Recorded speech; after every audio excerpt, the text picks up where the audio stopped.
Bonjour à toutes et à tous, je voudrais parler avec vous aujourd'hui des entretiens professionnels. Tout au long de notre carrière professionnelle, que ce soit dès l'entretien jusqu'à la fin de carrière, on peut avoir et on peut rencontrer avec nos supérieurs hiérarchiques des phases, des périodes d'entretien professionnel. On a l'entretien d'embauche avec des droits et des possibilités de dire ou de ne pas dire, des questions à poser ou à ne pas poser, des choses à demander ou à ne pas demander. C'est une question de stratégie et on peut s'y préparer à l'avance. On a par la suite d'autres entretiens tout au long de la carrière professionnelle, des entretiens d'objectifs, des entretiens annuels, des entretiens professionnels, tout autant de noms qui peuvent intégrer des entretiens et des spécificités différentes en fonction de l'ancienneté et en fonction de l'évolution de carrière, mais aussi en fonction de chaque entreprise. Les entretiens professionnels en tant que tels ne sont pas forcément obligatoires. Ils le deviennent si un accord d'entreprise ou une négociation se fait dans cette optique-là, et selon aussi la taille de l'entreprise, de par son contenu et de par la stratégie, la finalité en fait de ces entretiens.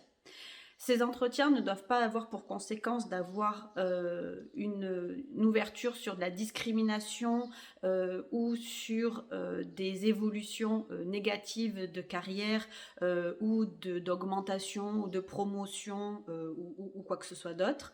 Elles se font généralement donc avec le supérieur hiérarchique, le N+1 voire même le N+2 en fonction de l'organisation de l'entreprise. Et il y a différents types d'entretiens. Je voudrais m'attarder plus spécifiquement donc sur l'entretien annuel parce que les élus du CSE ont leur mot à dire sur le contenu de ces entretiens et sur les négociations ou les spécificités qui peuvent être abordées de cet entretien, de même que leur organisation, pour aussi déterminer comment vont être organisés donc ces entretiens et de manière à ce que tout le monde puisse avoir un temps de parole égal et aussi que tout le monde soit reçu. On ne peut pas organiser des entretiens dans un service sans avoir rencontré l'un et pas l'autre. On peut distinguer par catégorie socio-professionnelle, mais il y a une égalité de traitement qui prime, qui fait que si à poste égal et tout ça, une personne est reçue en entretien, les autres aussi sont reçus en entretien. Sauf à ce que ce soit des entretiens individuels à la demande ou à l'initiative du salarié. Là, on est vraiment dans un autre cas d'entretien. Hormis ces entretiens annuels qui vous disent, qui font un état des lieux en fait de l'année passée sur votre travail, sur les évolutions et autres critères de vie au travail, qui peuvent être aussi donc des entretiens d'objectifs en fonction du secteur d'activité, du poste occupé et de la politique de l'entreprise. On a aussi les entretiens professionnels obligatoires, les EPO. Ces entretiens sont obligatoires donc depuis la loi sur la réforme de la formation professionnelle qui est parue en mars 2014. Et c'est un entretien qui doit être complètement distinct de l'entretien annuel. Il faut bien veiller à ça. Et c'est un entretien qui est obligatoire tous les 2 ans. Donc depuis mars 2014, tous les 2 ans, un entretien est fait avec le supérieur hiérarchique pour faire un point sur l'évolution professionnelle, sur la formation professionnelle et sur l'évolution de carrière.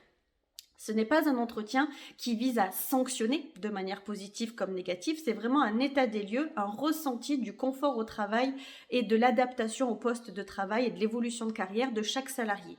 En gros, lors de cet entretien, on échange avec notre supérieur hiérarchique sur comment je me sens au travail, qu'est-ce qui s'est passé dans l'année, aussi bien les événements marquants, positifs que négatifs, les évolutions de carrière, est-ce que vous avez suivi des formations ou pas, si oui, lesquelles, qu'est-ce qu'elles vous ont apporté, est-ce que vous avez envie d'évoluer à votre poste de travail, si oui, comment vous voyez les choses.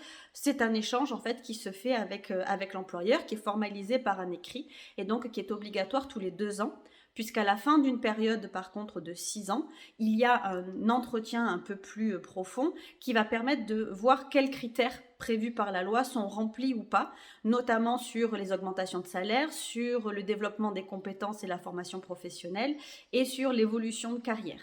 Et ça peut avoir des conséquences en fonction de si on a rempli ou pas tous ces critères-là. La formation professionnelle est vraiment au cœur de cet entretien pour le développement des compétences, pour l'évolution de carrière, de manière à ce que le salarié puisse évoluer tout au long de sa carrière professionnelle. Donc, en parallèle de ces entretiens professionnels, il y a des explications qui sont données sur le budget formation, le plan de formation, et aussi sur le CPF, le compte personnel formation. Et d'ailleurs, à ce titre-là, n'hésitez pas à aller sur le site Mon compte personnel formation, si ce n'est pas déjà fait, pour ouvrir votre compte et gérer vous-même votre CPF, avec la bascule qui se fait entre le DIF et le CPF, qui arrive bientôt à échéance, donc il ne faudrait pas que vos droits soient perdus. Donc n'hésitez pas à aller sur ce site, n'hésitez pas aussi à nous recontacter si vous avez besoin de plus d'informations.